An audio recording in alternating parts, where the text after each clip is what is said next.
Said and drank all the blood.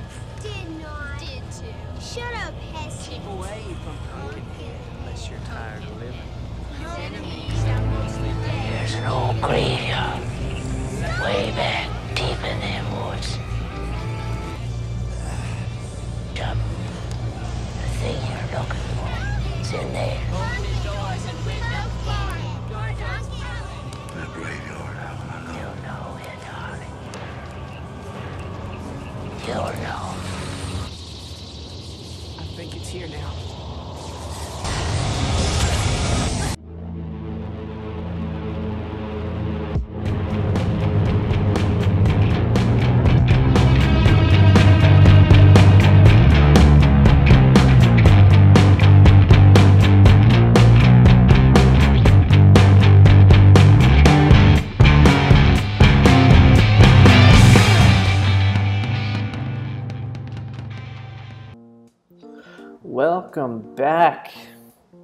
Welcome back to VHS Reanimated.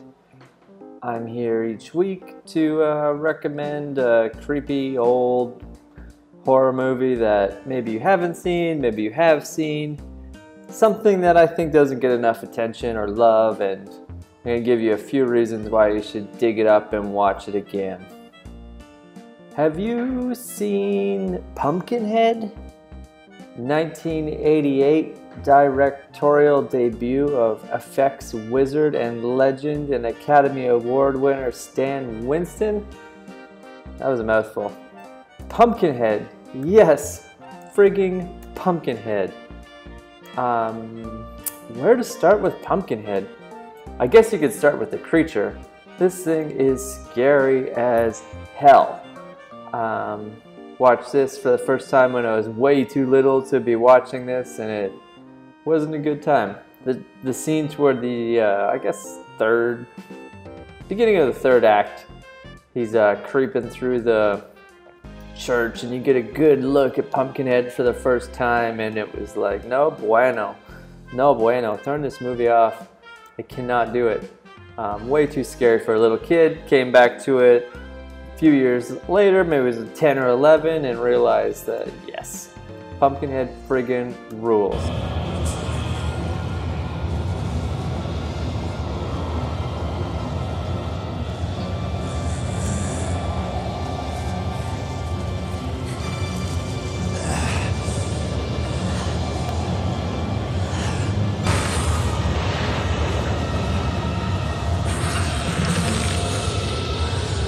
This is a movie where you're cheering for Pumpkinhead in a really weird way. Okay, let me back this up. Back it up, back it up. Back it up. Okay, so this movie starts with Lance Henriksen, star of Alien, star of, yeah, The Omen 2. We talked about Lance and The Omen 2 like a month ago. Whatever. Lance Henriksen and his cute little boy. Really southern United States of America, wholesome lifestyle. They're making breakfast, blah blah blah, and really cute father-son dynamic. We learn, you know, Lance Henriksen, aka Tom Hardy or Hardly? I think it's Hardy. Harley. I had to do the witch voice to think of how to say his name. Tom Harley. What is it? It's what you wanted, Ed Harley. They run a grocery store out in the middle of friggin' nowhere. It's kind of like a desert setup. I don't know where in the world this is. If I had to guess, it's backwoods. I'm thinking Kentucky, maybe North Mississippi. Completely making those assumptions up. I have nothing to base that on. Anyway, they run this grocery store in the middle of nowhere, and them city folk ride through to pick up some gasoline and some beer, and well, they're in the store being annoying as hell to these country folk. Tom Harley remembers that he was supposed to bring some feed from the house to the store to deliver to this other guy who lives even further out into the woods. He made a goof. Made a little bit of a goof up. So So he has to quickly, you know, I'm just going to run to the house real quick. I'm going to leave this adorable 4-year-old in charge of the store while I'm gone. What a great idea. You know, these country folk maybe don't think 2 steps ahead sometime. So while he's gone, the cute little kid's running around, playing with his dog Gypsy, who's also kind of cute. And he gets in the way of these kids, these city folk, goofing about on the motorcycles. And he gets run over and killed.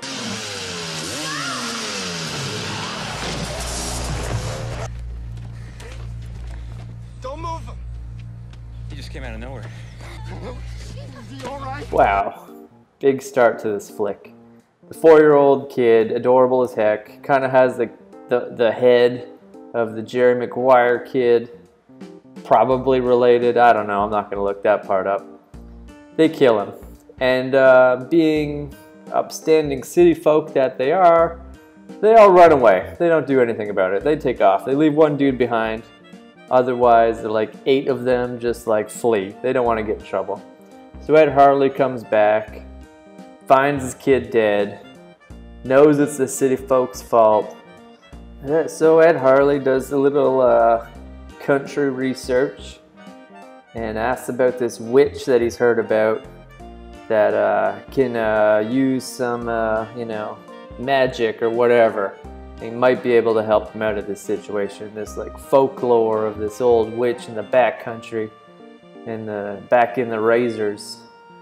So he goes out, brings the body of his little cute kid, finds the witch.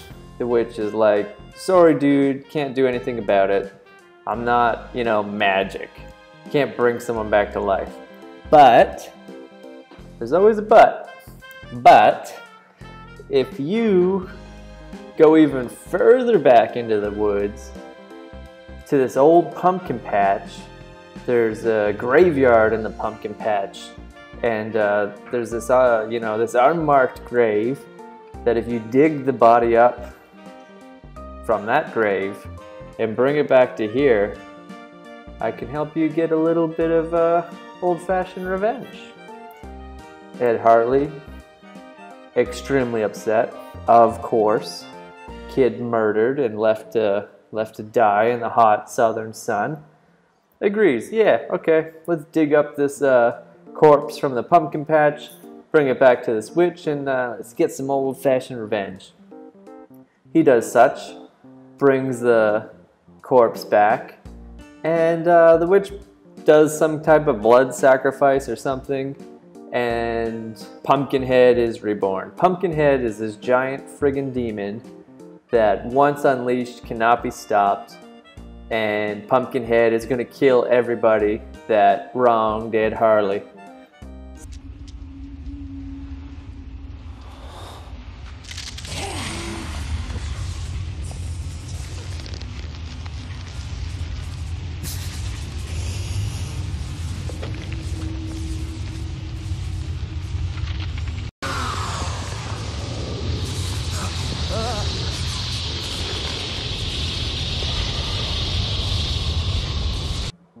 Pumpkinhead finds the first, 2 teenagers, quickly dispatches them. Horrifying, super scary. But at the same time, we see Ed Harley in a completely different location. I think he's burying his son at this point in the old family gravestone, the old family plot behind his house. He witnesses the murder through the eyes of the Pumpkinhead. Kind of realizes like, oh crap, like Pumpkinhead is a physical manifestation of my hate and revenge. His father's taking care of him.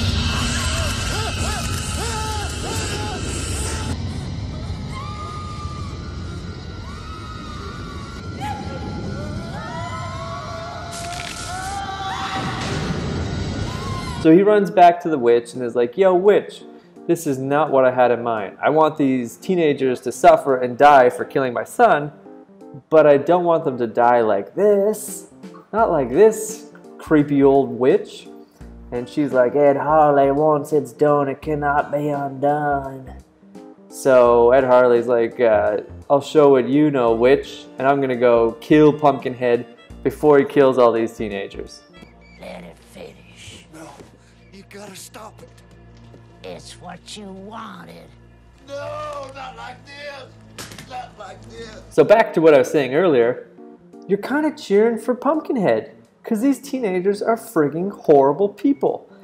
Yeah, only one person killed the kid, but the rest of them were all basically accomplices. They all watched it. They all agreed we should do something about this, but they don't. They all got in their cars and drove away. So it's not quite your normal slasher film where, yeah, okay, when you watch a Jason movie, you're kind of like really into the kills and Jason killing people. But generally, the camp counselors in those movies are like likable characters that it's like, oh, kind of a bummer that they had to die. But in this movie, I feel no sympathy for anyone. Really, Tracy, you know, Joel is a great guy once you get to know him.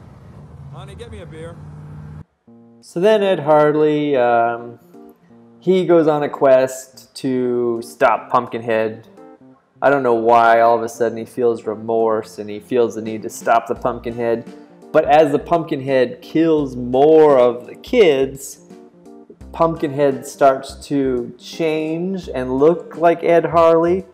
And Ed Harley gets all these like veins in his face and white eyes and starts to look like Pumpkinhead. So even though I'm still in the camp of like these kids need to die, they killed that little adorable kid for no reason and ran away and left him to rot in the hot summer sun. Okay, Ed Harley might be onto something. There's a little bit more to this witch's magic. Pumpkinhead and Ed Harley are either becoming the same person, or they are the same person, or what's going to happen when Pumpkinhead kills everybody. Can't you stop this? Can't you call it off? Nothing can call it off. My favorite part of Pumpkinhead is a weird one. In the opening credits, there is a big title card giving credit to all the special effects guys that worked on this. Creature effects designed and created by Ed Gillies, Richard Landon, Sean Mahane, John Rosengrant, and Tom Woodruff Jr. These are all Stan Winston's boys. They all worked on everything from Alien to Predator to Terminator to Monster Squad.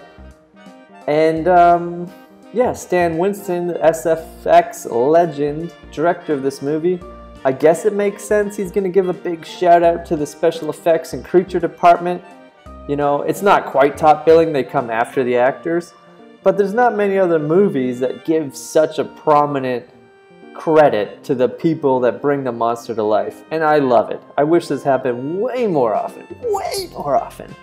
I know who these creators are because I like all their other movies, but generally you wouldn't know who Sean Mahane is, and if you didn't have the Jurassic Park trading cards like I did when I was a little kid, you wouldn't know who he is. You didn't know that he drew all those dinosaurs and made all the sculpts out of clay, and then they turned those into animatronics, and they turned those into the first ever like integrated CGI characters.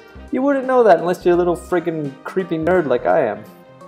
But seeing this in 1988, amazing. Seeing this today, rewatching this movie recently, amazing. We need to get more creature effects, special effects, production design, costume design shoutouts at the beginning of these movies and not buried 6 minutes into the credit crawl at the end. Created for parts of the mechanism like the cheeks and the brows, instead of just having hard shells like you would normally do, we created like polyfoam sections so they would actually compress a little bit when they were moving the skin so you wouldn't see hard edges. Best death. Best death goes to when the main bad guy that runs over the kid gets friggin' killed. He had it coming. I hate that friggin' guy. Pumpkinhead gets shot by that guy with a shotgun. Pumpkinhead gets up, grabs a shotgun, and looks like a friggin' badass. We get a little bit of an Arnold Schwarzenegger vibe. And then he jams that goddamn shotgun right through the guy's stomach, lifts him up like he's shish kebab. Love it. Best death for sure. The rest are pretty sweet. Pumpkinhead's got a bunch of cool kills.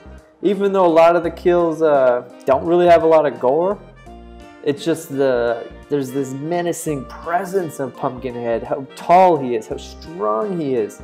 And you feel it when he's on screen and he grabs someone, you're just like, they're doomed. There's no wiggling out of this one. But seeing this, total jackass that's been annoying the whole movie, trapping his friends in closets, drunk off his ass, drunk driving. There's no redeeming character qualities in this guy, and to see him finally get his, woo, baby. Thank you, Pumpkinhead. Please. Joel was in another accident a couple months ago and a girl was hurt. He's on probation right now. If the police find out about it... They're not gonna find out about it. It's dead.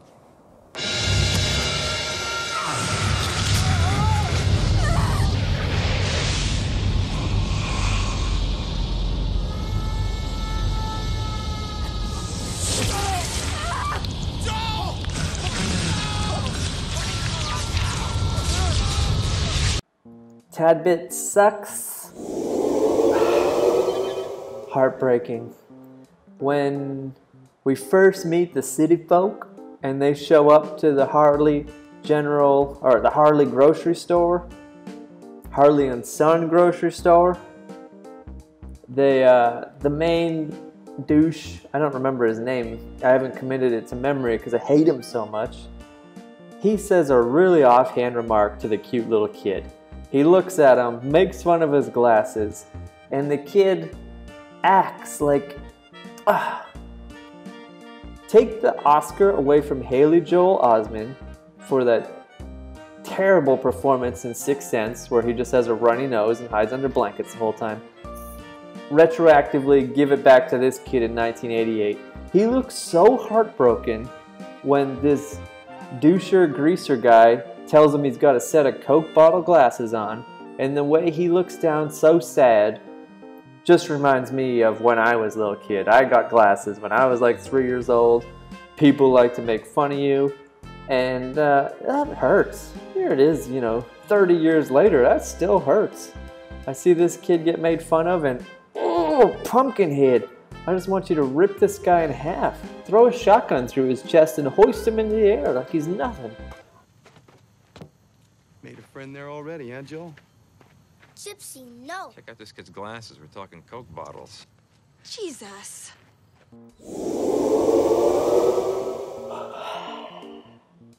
Can we wrap this up? Let's wrap this up.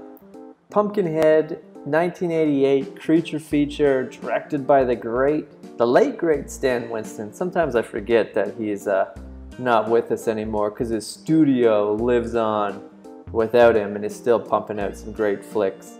Great special effects anyway.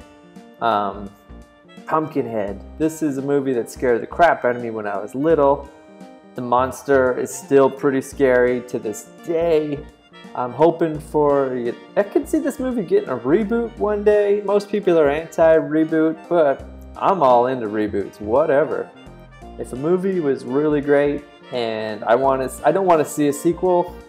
There's a bunch of sci-fi sequels or direct-to-sci-fi sequels that's even less budget than direct-to-video. This is direct-to-TV movie sequel, and they're okay. But let's get a theatrical release of a new Pumpkinhead, because this character is scary, the story is great, revenge, monsters, cute kids and dogs, horrible city folk that you cheer for them to be destroyed by a demon from hell. I love it. I love it. Comment below with your best part, your something that you think kind of sucks. Picking on little kids is not cool where I come from. And let's talk about Pumpkinhead. I freaking love Pumpkinhead. I'll be back in next week or the week after, depends how long it takes me to record the next video. These things take longer than I thought they would. This is VHS Reanimated. I want to thank everyone for liking so far, subscribing. A couple of these got a bunch of views. Really cool, really cool. I'm going to keep doing them. They're super fun. I'll see you next time. VHS Reanimated. Like, subscribe, share with some friends, share with people you don't know. And let's talk about these old movies. Oh, one last thing, please don't forget to rewind or die.